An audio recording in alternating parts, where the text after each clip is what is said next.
Сегодняшний институт Санкт-Петербургский НИИ фтизиопульмонологии многопрофильное учреждение, не только хирургической направленности, но в нем представлено по меньшей мере 10 профилей. Мы располагаем двумя детскими отделениями. У нас есть профили общая хирургия, урология, гинекология, офтальмология, два отделения хирургии позвоночника, формально они ортопедические, одно отделение костно-суставного туберкулеза, одно отделение дифференциальной диагностики и отделение осложненных форм туберкулеза. Эти отделения сегодня, может быть, отличаются от других отделений. То, что мы делаем все, что делают другие отделения, но умеем это делать при инфекциях. Наш институт сегодня остался единственным учреждением Российской Федерации, который оказывает помощь при всех формах туберкулеза, включая детский, взрослый, как легочный, так и внелегочный. Гордостью нашего института является наше детское хирургическое отделение,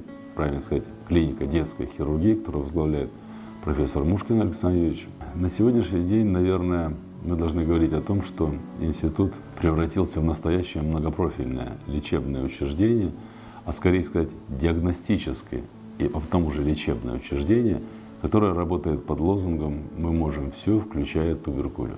И очень многие больные, придя к нам с диагнозом туберкулез, мы диагностируем у них другие заболевания, хирургическую помощь, которую мы тоже можем оказывать. И больные просят нас выполнить эту операцию, но не все подпадает под то, что называется квотируемыми операциями. Вот. И вот в этой части благодарность фондам, которые помогают этим пациентам, и нам, разумеется.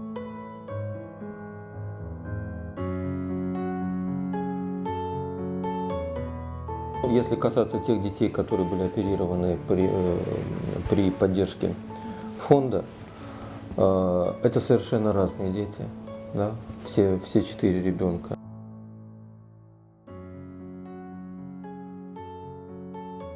Даша Ткачева. Даша Ткачева была несколько лет назад оперирована в одном из медицинских учреждений Санкт-Петербурга по поводу опухоли позвоночного канала. Но в этой ситуации при абсолютно грамотно сделанной нейрохирургической операции у нее стала развиваться деформация. Стал вопрос о необходимости спустя какое-то время, это было уже больше года, исправить деформацию и зафиксировать позвоночник. Ну вот мы провели эту операцию.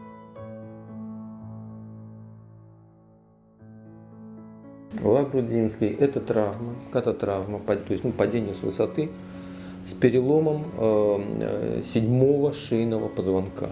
Позвонок в результате травмы ушел в позвоночный канал и сдавил элементы, проходящие здесь спинного мозга. Ребенку была выполнена реконструкция позвоночника. Это убирается кости, которые ушли в позвоночный канал, освобождается спинной мозг, и выше и ниже лежащий позвонок стабилизируется своей косточкой и дополнительно пластинкой. Вот что ему и было сделано.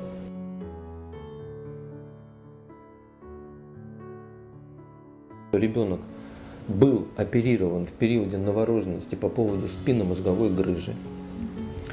Большая, тяжелая, с вовлечением многих структур спинного мозга, это порок развития, да, порок развития, и, к сожалению, из-за этого потерявшая функции нижних конечностей. Девочка, которая не могла сидеть. В корсете она не могла сидеть, потому что из-за деформации позвоночника корсет начинал натирать кожу над вот этой деформацией. И встал вопрос о том, что ей нужно создать так называемую внутреннюю опору. Что ей было сделано? Девочка смогла сидеть.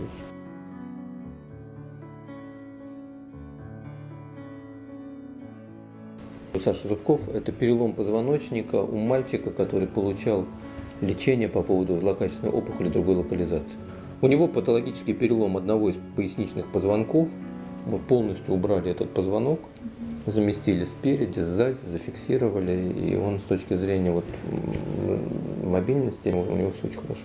Я хочу выразить огромную благодарность фонду, всем миром, потому что, по крайней мере, вот эти вот 4 детишек получили помощь за их средства. И, знаете, помощь всегда конкретна.